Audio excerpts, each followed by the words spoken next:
Hi, this is David with EV World News. We're talking about electric vehicles, green energy, and the stock markets. And I'm here today with engineer Mike Herzog. How's it going, Mike? Glad to be here again, David. All right. Well, it always seems lately we talk more and more about the Chinese dominance. It's not really Chinese invasion because we're managing to keep the Chinese car Mhm. manufacturers out of the United States. We've got Chinese car batteries, but other people are starting to make car batteries domestically. But it's starting to get to the point of just ridiculousness. We've got this, was it the BYD Seagull that's it was $11,000 when introduced, but the US dollar keeps getting stronger. It's now under Under $10,000. $10,000. Yeah. Yes, and this next one I'm going to show is the Chang'an Lumen. Now the price is expressed in British pounds, but it's 4,200 pounds. Um, So that would be somewhere probably around 4,500, maybe $5,000 US at the most. This is absolutely nuts. Now, this is essentially, and this is something as you get down into lower price tiers, we're basically in a golf cart, right? But this is a Golf little cart, nicer right? than a I golf mean, cart. it's I You I will know, say, like, the side-by-sides, the really fancy UTVs, everything like that, God, those are $15,000, $20,000. So it's less this than a is golf cart. this is $5,000 This is a for a big new car. Power And Wheels? Power Wheels, maybe? yeah, it's got pedals. I mean, it's got something here, some kind of shifter knobs. Mhm. Looks like it's got stereo. It's got a QR code here on the dash. God Yeah. knows what that does. Hurry through you probably power it through your phone. No, I don't know. I try. It's just tough. I mean, it's a two-door car, very Yeah. ample for somebody who doesn't have a flock of children. But Oh, it's plenty for city commuting, and one of the reasons I think these cars get such a low price value is they don't have the power. Um, they go 60 miles an hour max. Good luck putting any weight in these things and what they look at. And if that's your design criteria, and like I'm not planning on taking this thing across country. I'm not planning on taking this in the interstate, but I live in a metro community and I want to drive back and forth. yeah, Why not? my understanding, I read some details on this car. It has a battery pack that's only about 13 kilowatt hours. Mhm. Okay, so that's pretty small, but it has a 130-mile range. So that's about 10 miles per kilowatt hour. So it's a very lightweight vehicle Yeah. to get that. And it is cheap. Now, battery prices have been cratering.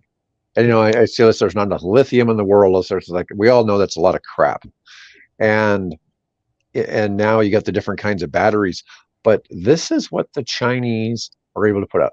Do I want to own one of these? No. But it'd be cool to have one. Yeah. You Yes. know, as an extra It's cool. vehicle. It looks fun. It looks like it would be fun to hop in that and toot around a little bit and see what Oh, happens. send your kids to school in these.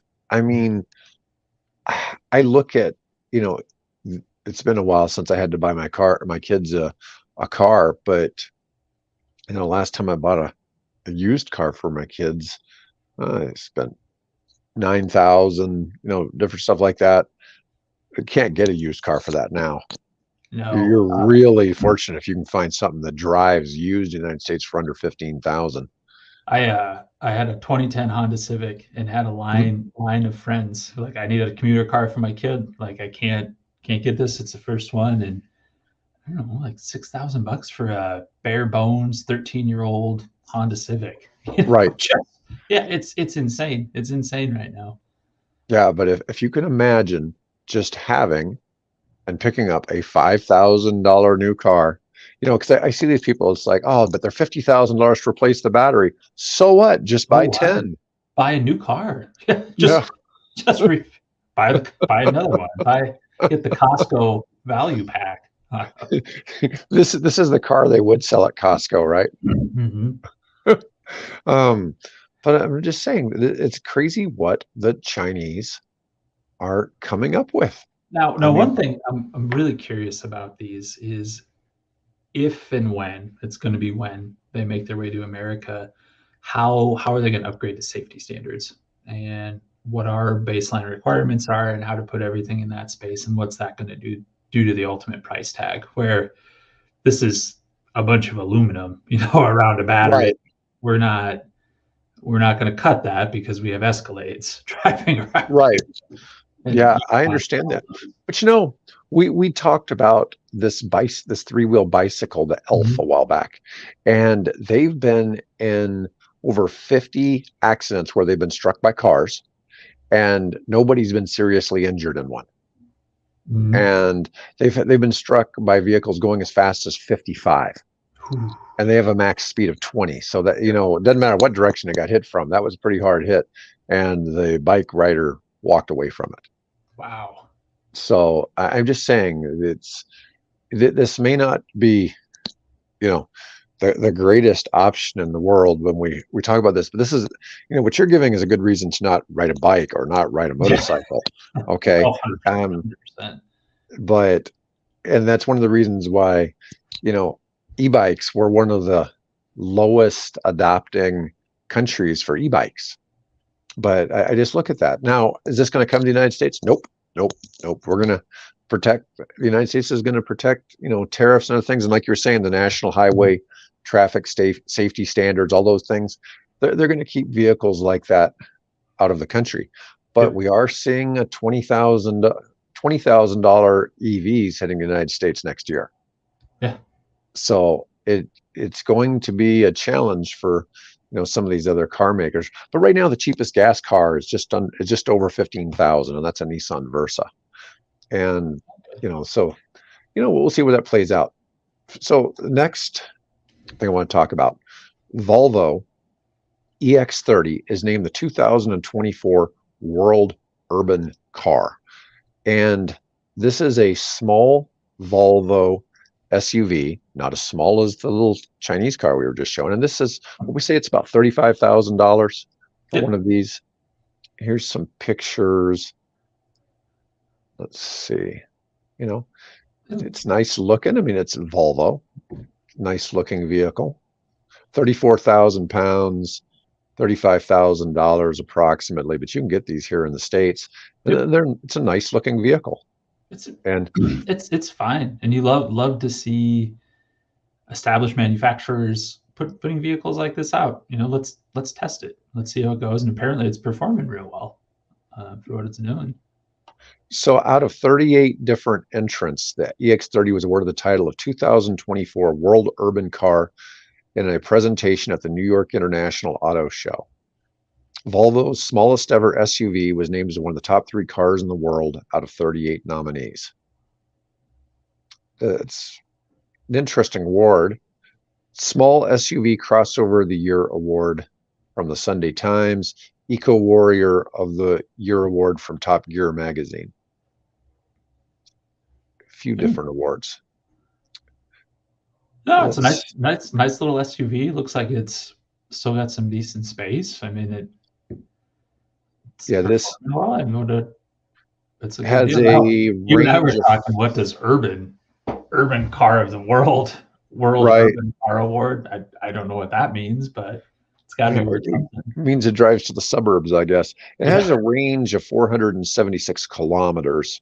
So that would be about 325 miles, probably. Battery can be recharged from 10 to 80% in 25 minutes. That's not bad charging time either. So, Mhm. it's nice looking vehicle. It's good to see entrants like that. Mhm.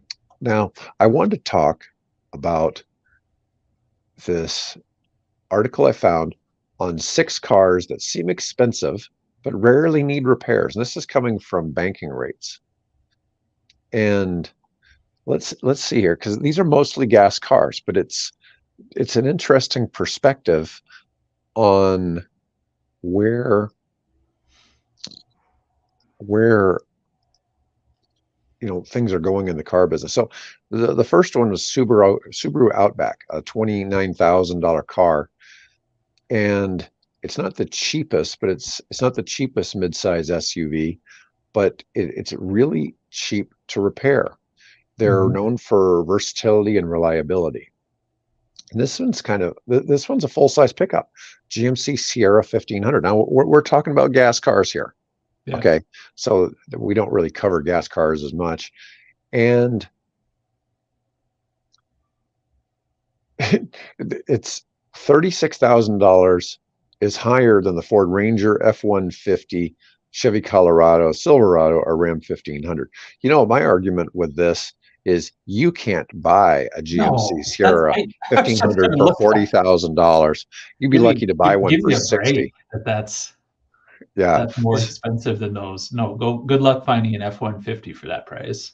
Yeah, well, you know, we've talked about this before, how large size pickup trucks are stacking up on dealer lots. There's Mhm. a 4 to 6 month supply of pickup trucks, gas powered pickup trucks on lots. I see these arguments that there's EVs sitting on lots. It's like, well, yeah, there are EVs sitting on lots, the ones that won't sell, you know, because there are a bunch of ugly models out there that just nobody wants. Mhm. And I kind of blame the big three for that.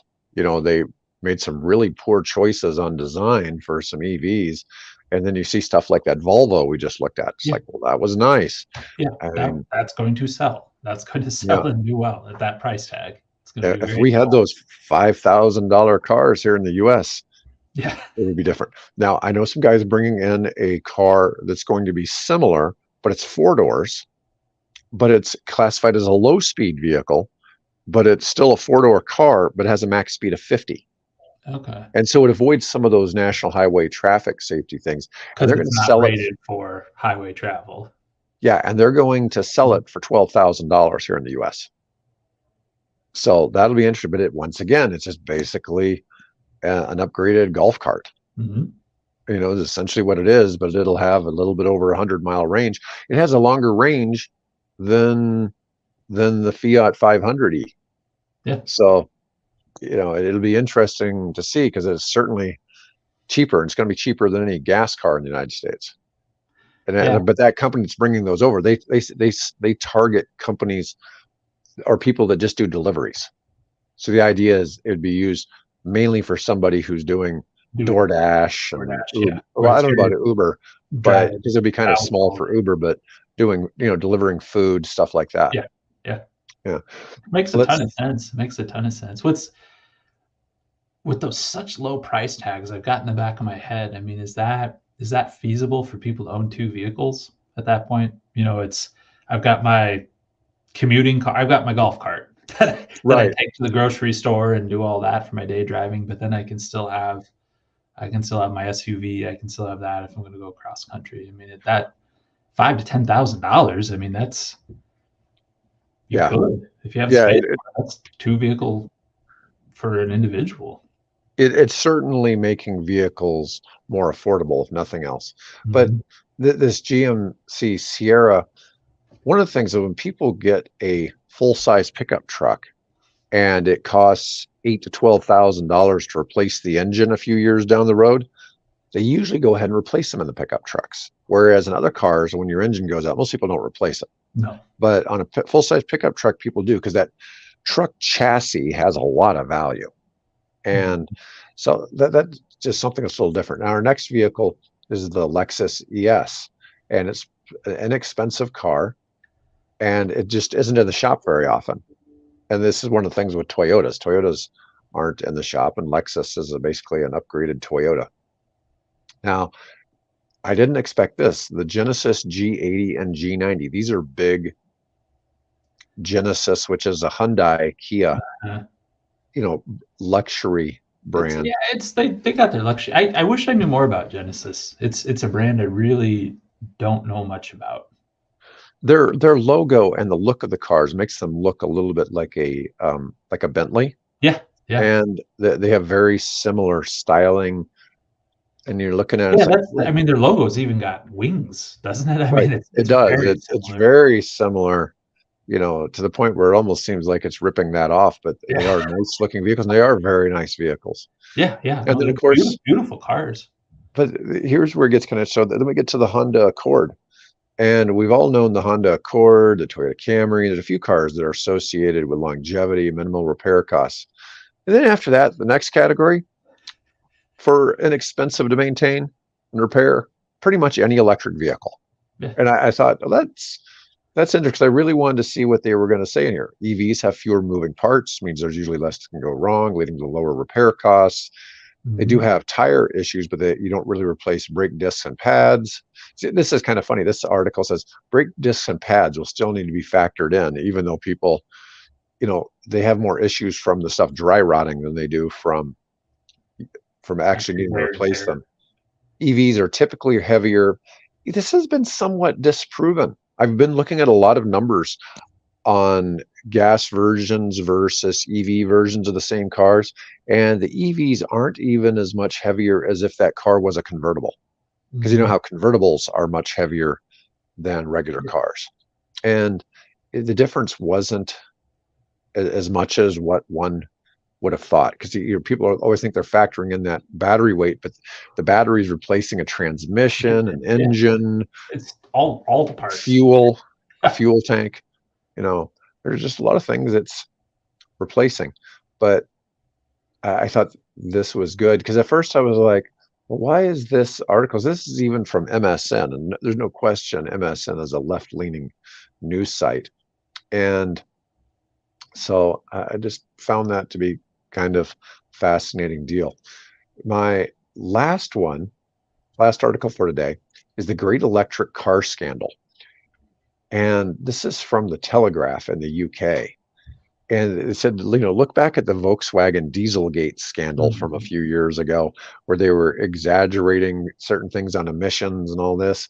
And the claim is the official figures for the range of electric cars overestimate the real life range by about a third. Now, these cars were driven around a test track in Bedfordshire in the UK until they ran out of juice. Let's see. The Lexus UX300E, officially 270 miles, managed only 170 miles before slowing to a halt, 38% less than advertised. Now, a lot of this depends on how it was driven. Yeah. And we all know that in the days of gas cars, no gas car ever got the mileage it was supposed to get Never. unless it was driving downhill with the wind behind it. Yeah. And that's every time you see miles per gallon range, put an asterisk by it. What is the small print exactly? It was downhill, it was windy, it was 65 degrees and sunny, it was perfect conditions, and we had an expert driver. We We had we had a perfect 100 pound gasoline. Yeah, we we had had a 91 100 octane. pound jockey driving it. Yeah, we did. I'm sure it's the same with all of these. And um, You know, yeah, have you ever watched any of the solar powered car yeah, races? yeah, those They races. always find the smallest girl they can stick in there as the driver. No way. The girls don't even No weigh way. 100 pounds Yeah, and stick them in there driving the car so yeah, they don't add to the weight of the vehicle. yeah. You know what? I like seeing stuff like this. It's fine. Somebody tested it, they looked, but tell the whole story. I mean, what's the comparison to combustion vehicles? Did they do it with that? Yeah, it's just you're never gonna get to those levels. No, it's hard to make some of that just even out. Well, one of the things to factor in is the fact that most people don't use that range. And it's just Yeah, it's just how often are you really going after all of the juice that's in your battery? It doesn't happen that often. And so that makes for a particularly, I don't know, just kind of deceptive. It's like, really? yeah. Like, why don't we do this on gas cars?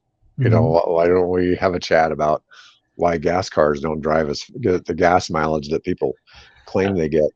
I think Honda got in trouble for that a few years back too. That is probably more than a few years, 10 or 15 years, when they were big on hybrid, the Civic hybrid, and it was going to be new, and you were going to get 35 or 40 miles per gallon, and it was going to be great. And they said after a year or two, it got the same miles per gallon as just a plain old Civic.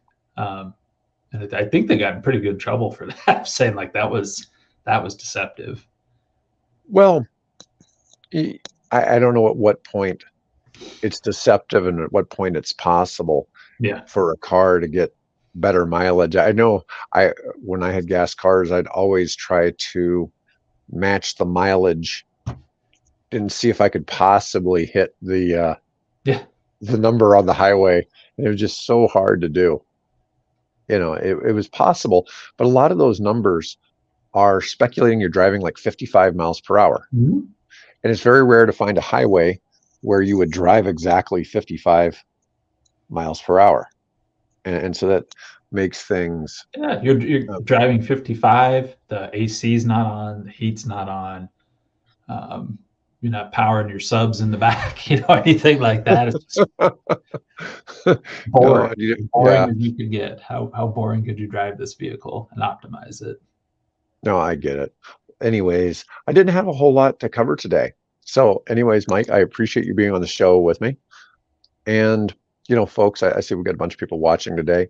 Appreciate you watching in. Make sure to share this video with somebody that helps out with the various algorithms, depending on which platform you might be watching us from. And otherwise, everybody have a great day.